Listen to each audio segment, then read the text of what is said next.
Well, morning. Thank you, Erica, for joining us today. For those who don't know what this is about, the Oklahoma Historical Society is developing a series of interviews with important people here in the state of Oklahoma. Oklahoma is home to a diverse group of communities, different ethnicities represented, and we're highlighting those who have contributed to the history of Oklahoma. And so today we have invited Erika Lucas.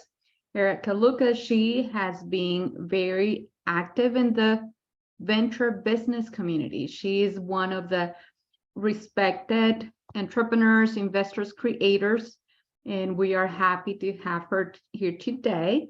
She's the founder of StitchCrew, an organization connecting women and Black Indian people, color entrepreneurs with the capital, resources, and networks they need to succeed and launch and scale their companies.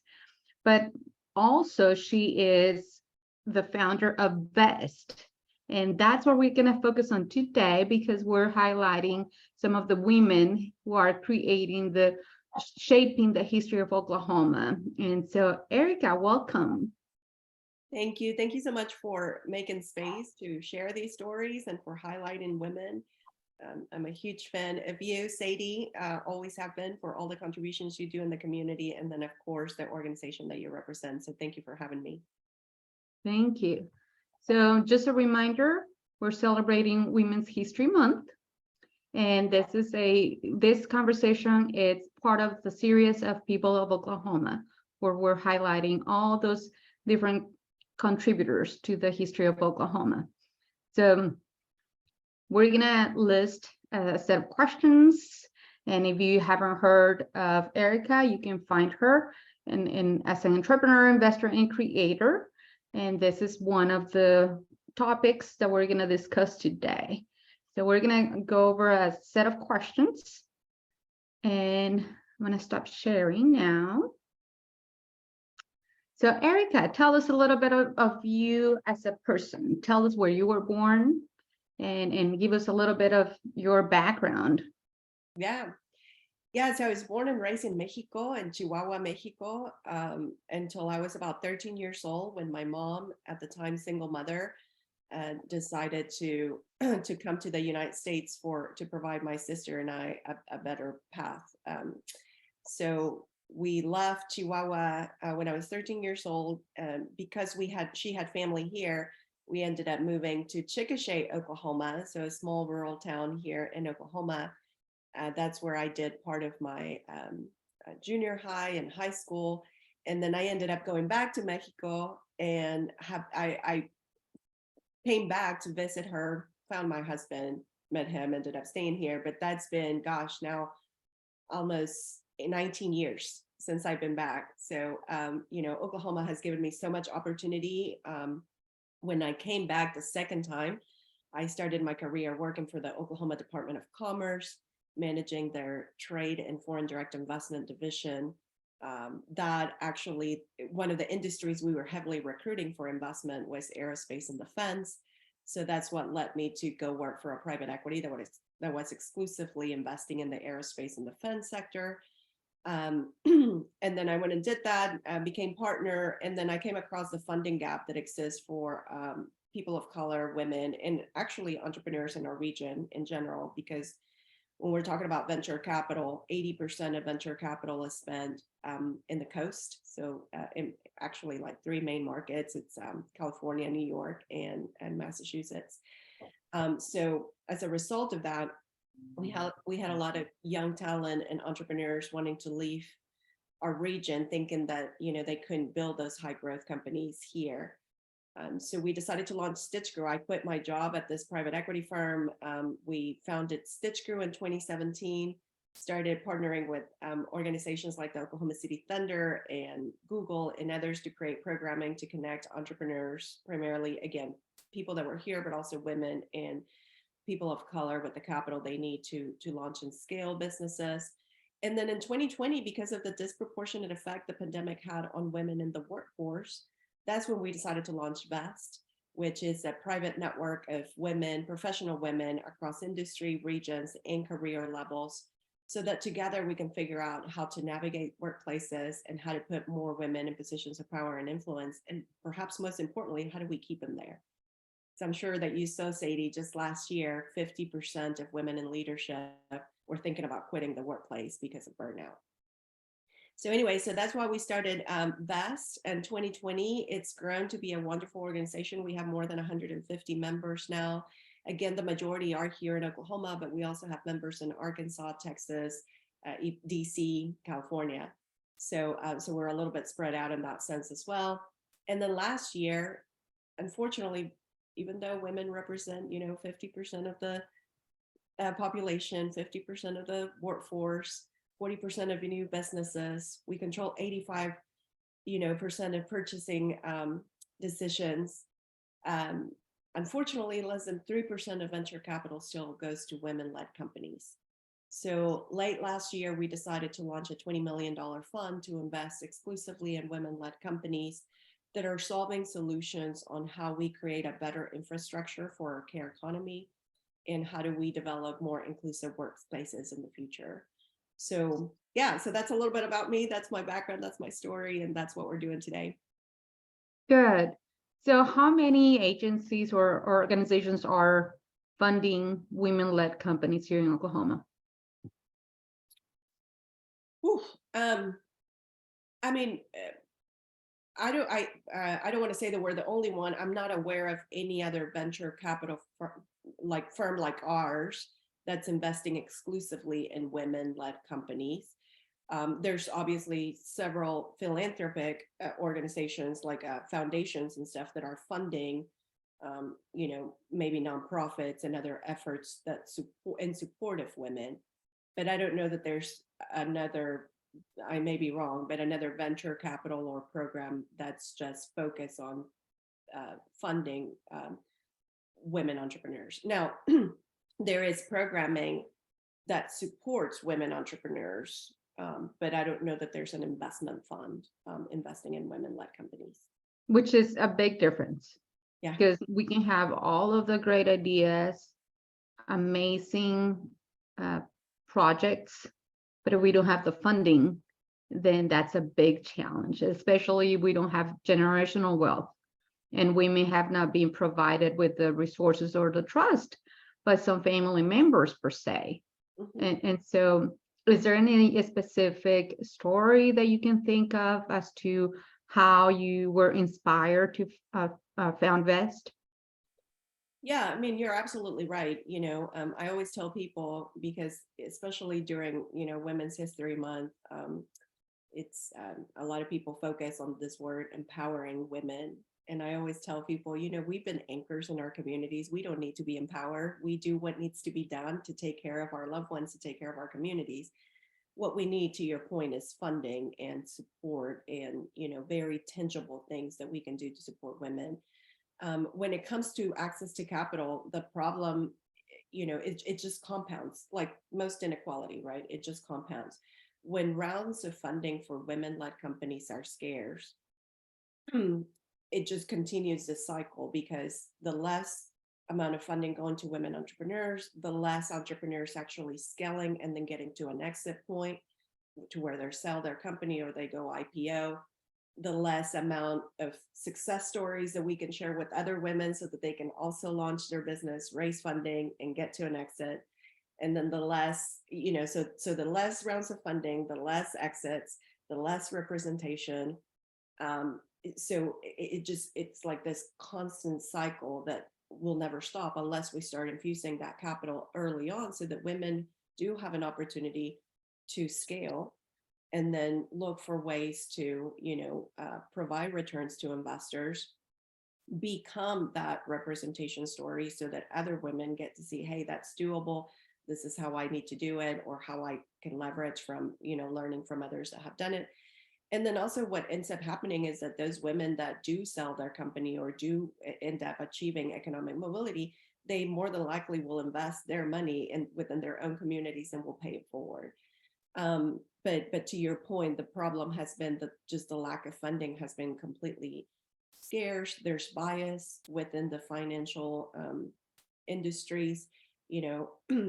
There's several data showing that women-led companies actually outperform male peers, yet there's several surveys when done across the board, whether it's corporate America, finance and stuff, that both men and women tend to underestimate women's leadership potential, right? And we evaluate men based on their potential, but we evaluate women based on what they've done, based on performance. But again, when we're not given the opportunity for women to fail at the same rate as our male peers, when we're not funding them, how can we even evaluate at the same rate? It's just very disproportionate. So we need to fix those things. That's why I decided to launch VEST. I think that, when we have more women investors, by the way, when it comes to Latinos, you can also see the correlates, why so few venture capital goes to traditionally underrepresented founders and women. And it's because there's a huge lack of representation in our space too. So less than 10% of investors are women. Even further few women who can actually make investment decisions, right? Because there's a lot of venture capital firms that if you go to their websites, yes, they have women and they have diversity. But then when you start asking questions, well, how many of these people actually make investment decisions, then the percentage goes even lower. But anyway, so less than 10% of investors are women, less than 3% are people of color. When it comes to Latinos, it's less than 2% of all investment professionals in the space.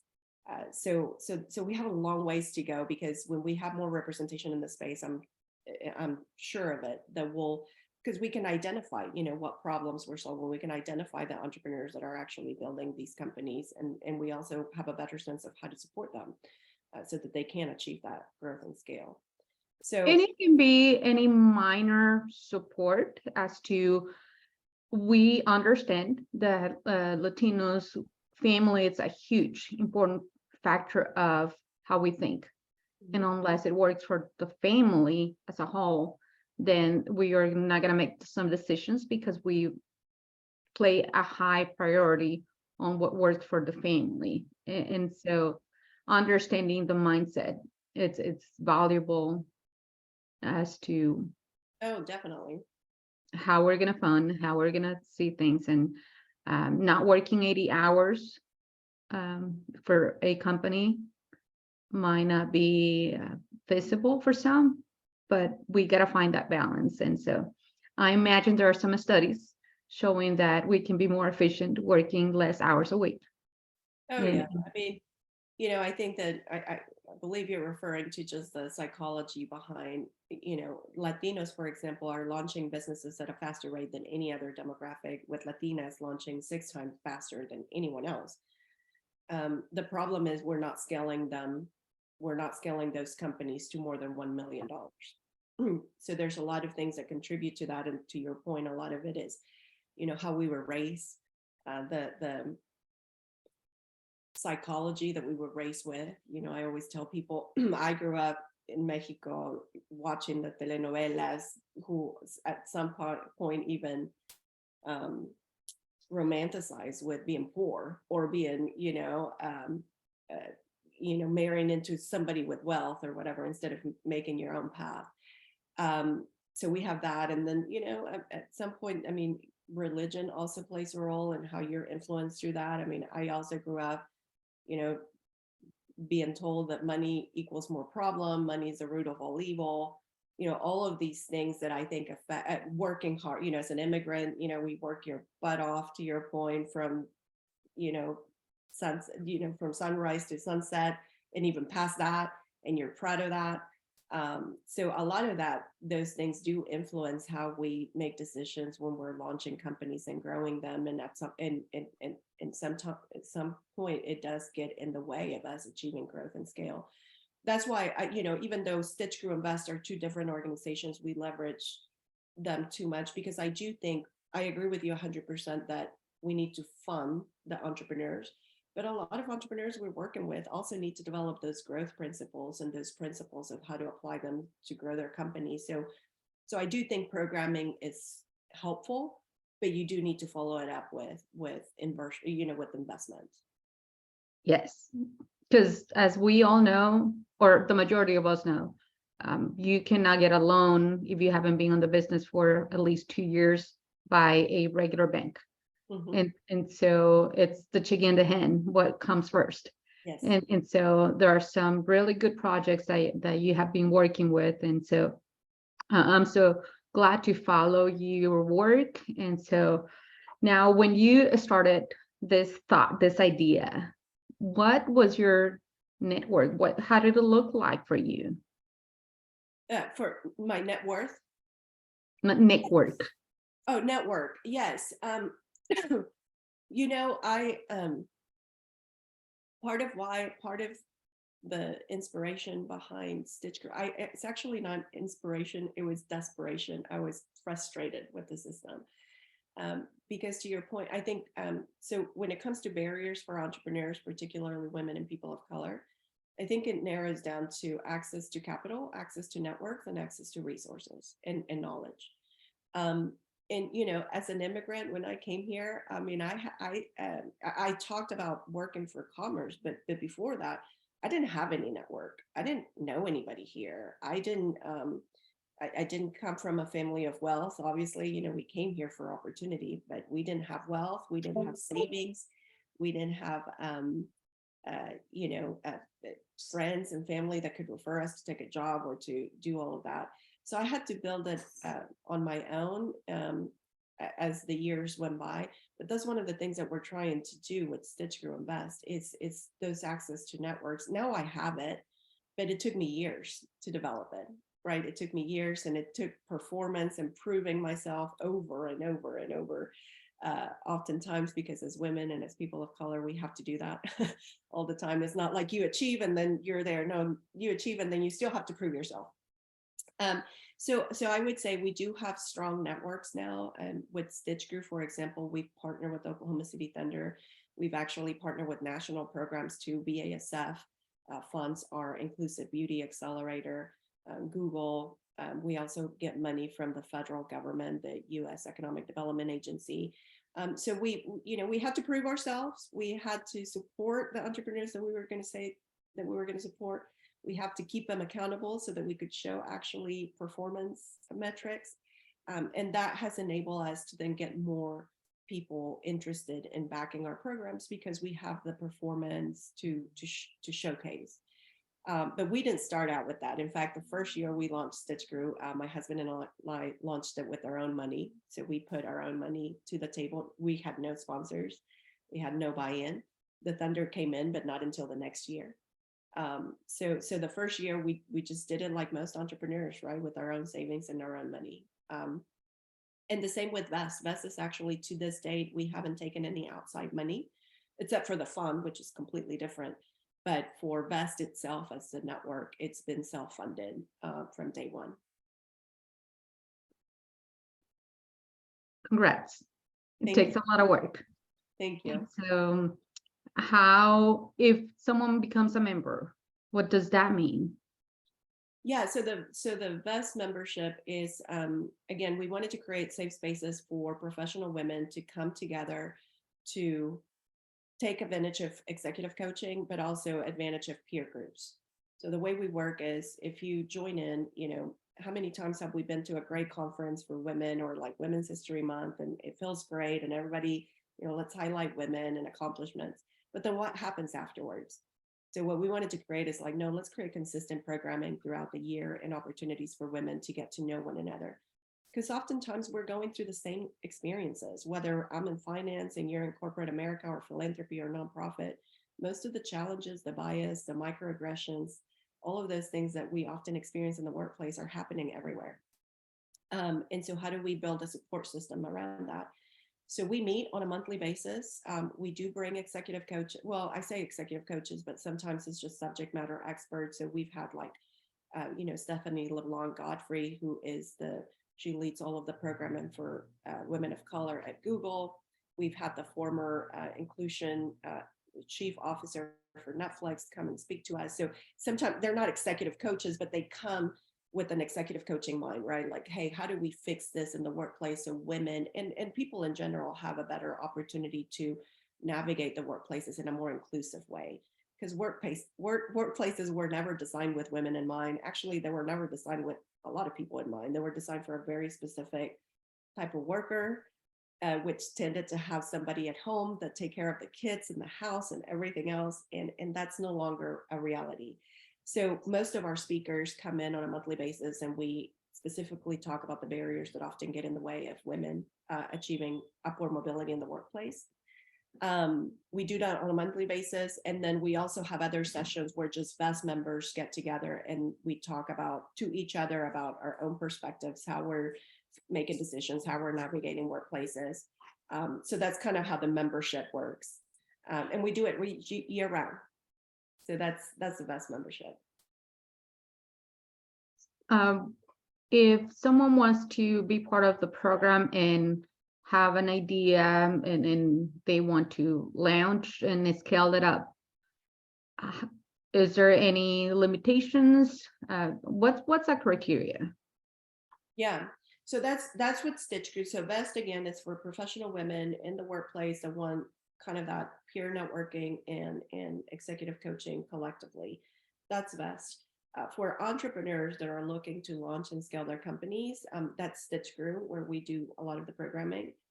So it's StitchCrew, and we do it in programming because we believe in peers. Like, nobody builds companies alone, nobody builds movements alone, despite what you hear about, Jeff Bezos or Elon Musk. I mean, they have teams that enable them to be who they are today. So we're very community driven. So most of the programming that we have is in groups. So right now we have 3 different programmings through StitchCrew. One focuses on women's health. So if you're a women-led company that it's providing solutions that significantly improve women's health, you can apply for that program. You get $10,000 grant, you get business coaching, you get introductions to subject matter experts within the health space. And then at the end of the program, we finish up with a retreat in Bentonville, Arkansas, where we're going to include even more programming and make introductions to more stakeholders as well as investors and people that can perhaps infuse capital in your company if you need it. That's one. Another program that we have is for Latinos in Oklahoma City. So this is another program where in the spring and in the fall, we're going to run 2 different cohorts, up to 10 companies per cohort. Each company gets $15,000 in addition to business coaching, introduction to stakeholders. But the goal of this program is very specific. This is for existing businesses. So not looking to launch, but you already have something launched and it has the potential to become, it has the potential to become a high growth company. And so our goal throughout the 8 weeks of working with you is how do we get you to build the principles and the processes that get you to your first $1 million. So we're running that right now in partnership with the Alliance of Economic Development for Oklahoma City. We just selected our first 10 companies that we send over to the city for approval, and then we'll start that program later in this month. So that's program number 2. And then program number 3, we do an inclusive beauty accelerator in partnership with BASF. That is for minority indie-led brands that are building product-based personal care solutions for traditionally overlooked markets, right? So that same thing, people get $10,000, participant gets $10,000 business coaching. And at the end of the day, they actually get to fly to New York and do a client customer testing in BASF lab, which is super impressive, as their headquarters in New York. I'm so glad that you're going beyond the surrounding area of Oklahoma, but that you're trying to serve all Oklahomans, but also giving them opportunities that maybe we never thought of because we tend to just think inside the state. But there are so many opportunities that are available to everyone, including Oklahomans. And so I'm glad that you're connecting everyone with different pieces of the ones that have already done it. And they have tested it. And so now we can benefit from those services or programs and projects. Absolutely. And so you, as a Latina, have you felt that you have faced some bias or someone not believing in you just because of that? Or was it more because of you are a woman? Have you faced any unconscious bias maybe? Yeah. Yeah. Most of my career, whether it was with StitchCrew or Best or before that. Yeah, I mean, it's unfortunate, and I don't place blame, and I also don't like to play the victim. I understand our human behavior. We fear what we don't know, and we only know what we do know. Um, but definitely, I mean, I've experienced it raising the fund, right? Like I mentioned, when you look at the investments, who makes up the investment world, less than 2% are Latinos. So imagine me going to a room full of people that don't look like me, don't come from the same background as me. And then here I am telling them that I'm raising a $20 million fund to invest in women who only get 3% of venture capital. So yeah, I get a lot of "that's cute, Erika." I got a lot of "that's cute, Erika" when I launched StitchCrew too. But I think I'm on the mindset that I'm going to do this because it needs to be done, and I also know that I'm going to get a lot of no's, and that I'm going to get a lot of um, eyebrows. That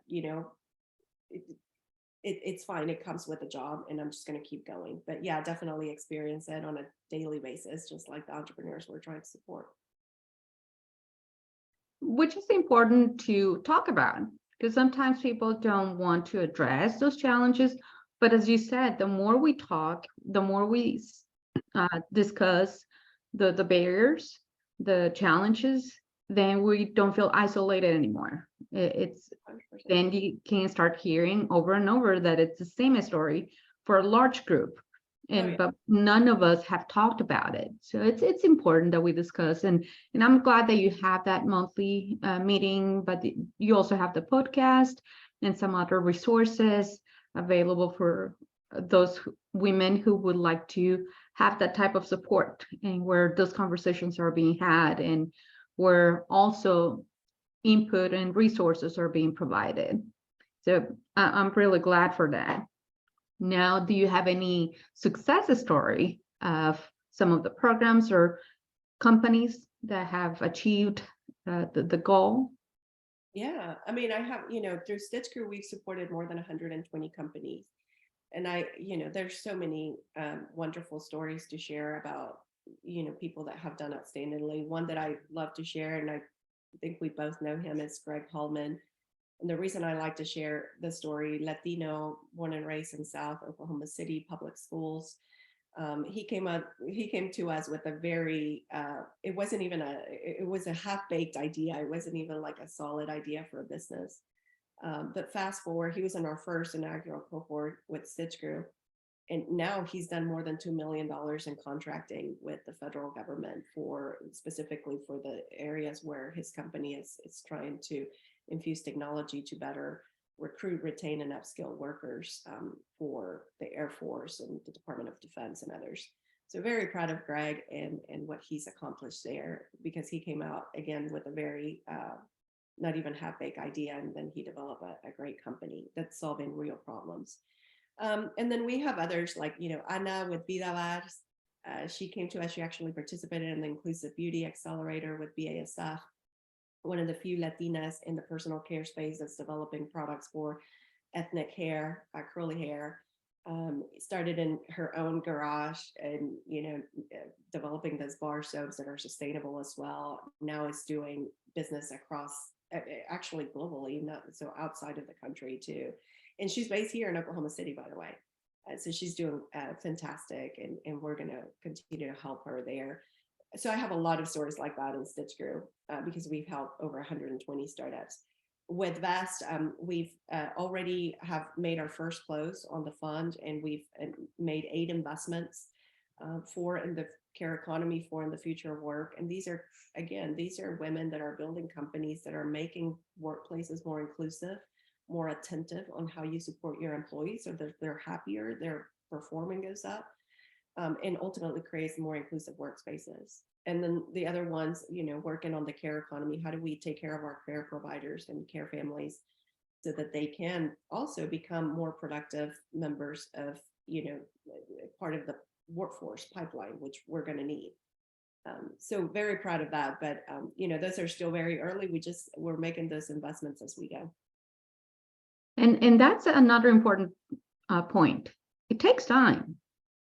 And so if you're asking this type of companies to prove themselves, it does take time. And so I'm so happy for the story of Greg. Some people might know him as Goyito. Yeah. He is part of the community, and Yeah. he is a proof that things work, but it takes time. And so the overnight success story usually takes anywhere from 5 to 10 years, right? It's just people don't know it because we don't tell the stories until it looks all pretty. Yeah, that's true. Very true. And I'm so glad that you're doing all of what you're doing. And I cannot imagine what your day looks like. But if you had to give an advice to your 20-year-old self, what would you tell her?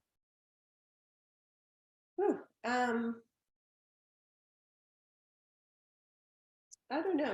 I personally, I would tell myself that I'm enough, because oftentimes we grow up thinking that we need to overachieve and overdo and do all of these things just to feel like we belong in workplaces, like we belong in the community, like we belong in a different country. So I would just tell myself, you're enough, and you just keep doing what you're doing, and people will. And if they don't see your worth, then they're not meant for you.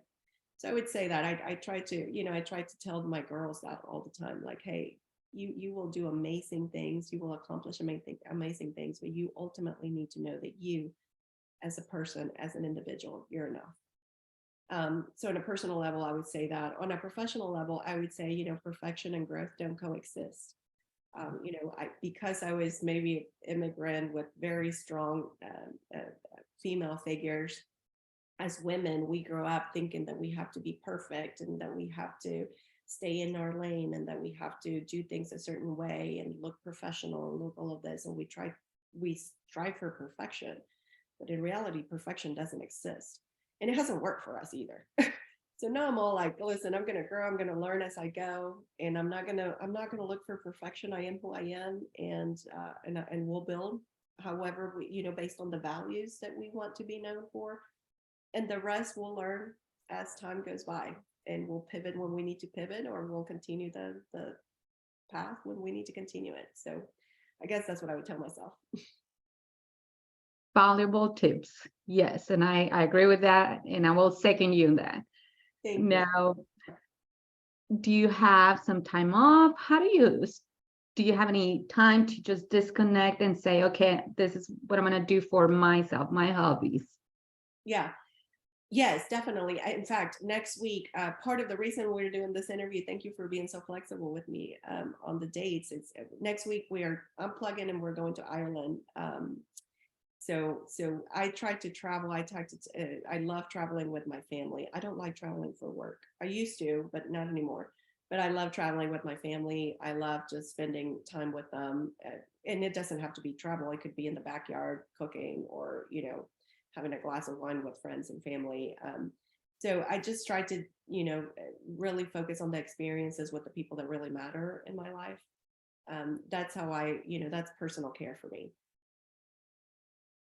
Perfect. And I hope that you can enjoy it and that you value every single minute of it. Because us busy women tend to always help so many people, and then we just forget about ourselves, and self-care, it's also important. So 100%. yeah, so glad that you're finding the time to do that as well. It's okay to do some self-care. Yes, for sure. So we're about to close this conversation. Is there anything else that we haven't addressed that you would love for people to know? No, just, if you want to learn more about either StitchCrew or Vest, you can go to our website. For StitchCrew is www.stitchcrew.com. And you can see all the array of programming that we have available for entrepreneurs. And then if you want to learn more about how we are investing and supporting women in the workplace, you can go to so without the M. So it's besther.co. Yeah, and you can learn, and you can also listen to the podcast there and subscribe. Okay, let me share the website that you have. Oh, okay, if you're wanting to connect, this is the website, and it'll be important that you check it out. Yes. Best is for women who would like to grow in different ways, and from there people can find additional information, go through the site and different options. And so I hope people can benefit, and women can benefit, and allies as well. Yes. Because the way I heard a dad saying was he didn't really care much until he had his own daughter. And so it is important to make this place a better place for our next generation as well. And so whatever happened in the past, we can't control it, but we can make this place a better place for the next generation as well. So if you have any daughters, if you have any nieces, any sisters, this is a place where men can also get involved in any gender role. And also, just remember to ask the viewers to like this video when they watch it, share it, because sharing is caring, and to also watch the rest of the videos as part of the People of Oklahoma. And I'm just so glad and honored to have you, Erika, joining some time with us. We admire your work, and so keep at it. You're officially part of the people making a difference here in Oklahoma, and you're part of the People of Oklahoma, included in the Oklahoma Historical Society YouTube channel. Thank you. Thank you so much for this, Sadie. Have a wonderful week, and thank you everyone for watching.